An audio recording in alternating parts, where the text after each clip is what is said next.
بسم اللہ الرحمن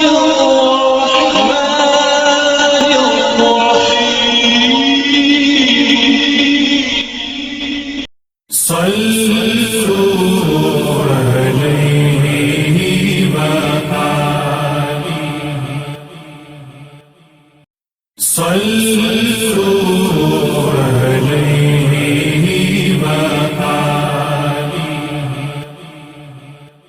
السلام علیکم ورحمۃ اللہ وبرکاتہ۔ بھائیو، اللہ کے نبی صلی اللہ علیہ وآلہ وسلم پر جب پہلی وحی آئی تو ہم نے اس سے پہلی ویڈیو میں یہ بات بتائی ہوئی ہے کہ آپ صلی اللہ علیہ وآلہ وسلم سخت پریشان ہو کر گھر آئے تو اس کے کچھ دیر تک وحی کی بندش رہی، اور یہ بخاری شریف کی حدیث ہے 6982 اس کے اندر یہ بات واضح کی گئی ہے کہ جب وحی بند ہو گئی، جس سے رسول اللہ صلی اللہ علیہ وآلہ وسلم اس قدر غمگین ہوئے کہ کئی بار بلند و بالا پہاڑ کی چوٹیوں پر تشریف لے گئے کہ وہاں سے لڑک جائیں، لیکن جب کسی پہاڑ کی چوٹی پر پہنچتے تو اپنے آپ کو لڑکھا لیں تو حضرت جبریل نمودار ہوتے اور فرماتے، اے محمد صلی اللہ علیہ وآلہ وسلم، آپ اللہ کے رسول برحق ہیں، اور اس کی وجہ سے آپ کا اضطراب تھم جاتا، نفس کو قرار آ جاتا اور آپ واپس آ جاتے۔ پھر جب آپ پر وحی کی بندش طول پکڑ جاتی تو آپ پھر اسی جیسے کام کے لیے نکلتے، لیکن جب پہاڑ کی چوٹی پر پہنچتے تو حضرت جبریل نمودار ہو کر پھر وہی بات دہراتے۔ یہ وہ حدیث ہم نے آپ کے سامنے رکھی جو بخاری شریف کی حدیث ہے 6982، اور اس کے بعد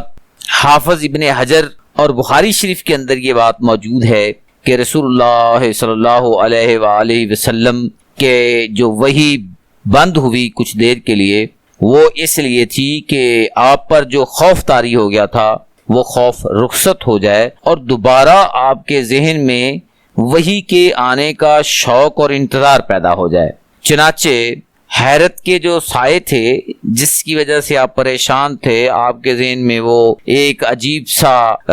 مسئلہ کھڑا تھا، وہ آہستہ آہستہ ختم ہونا شروع ہو گیا اور حقیقت آپ کے ذہن میں آنا شروع ہو گئی، تو رسول اللہ صلی اللہ علیہ وآلہ وسلم کو کچھ یقین ہونا شروع ہو گیا کہ وہ نہیں، میں اللہ کا سفیر ہوں، اور اس طرح پھر آپ کے ذہن میں ایک شوق اور انتظار پیدا ہونا شروع ہو گیا۔ تو یہ آئندہ وحی کی آمد پر آپ کی ثابت قدمی تھی جو اللہ کی طرف سے آپ کو مل رہی تھی۔ تو اس طرح پھر بخاری شریف کی صحیح حدیث ہے، حضرت جابر بن عبداللہ بیان فرماتے ہیں، حدیث نمبر 4 ہے،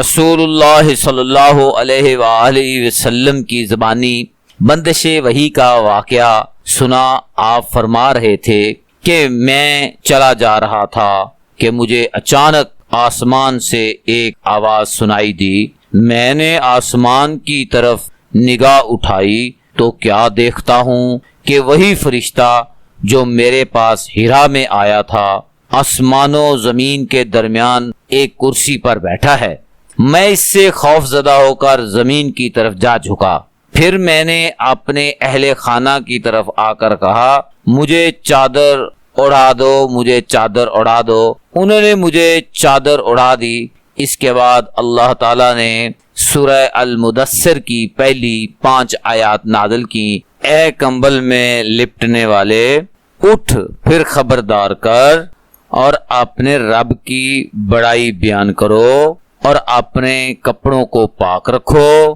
اور ناپاکی سے دور رہو۔ یہ اللہ رب العزت نے دوسری وحی آپ پر بھیجی جو کہ ہم نے سورہ المدثر کی آپ کو آیات کا ترجمہ سنایا۔ اللہ ہمیں سن کر عمل کی توفیق دے۔ السلام علیکم ورحمۃ اللہ وبرکاتہ۔